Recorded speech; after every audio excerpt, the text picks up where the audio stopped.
RCC cricket ground Pipla में खेले गए टी20 क्रिकेट टूर्नामेंट के फाइनल मैच में मूनलाइट क्रिकेट क्लब ने फाइनल जीतकर टाइटल अपने नाम किया।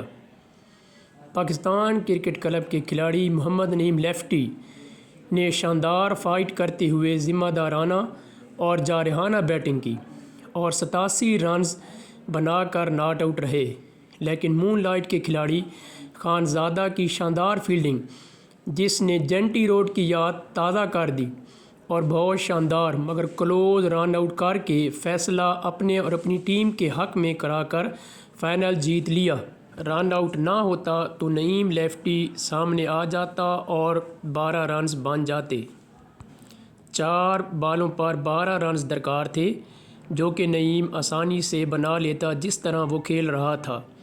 इस रन आउट की झलकियाँ मुलाहिजा फरमाएं और देखें कि कितना शानदार मगर क्लोज रन आउट था।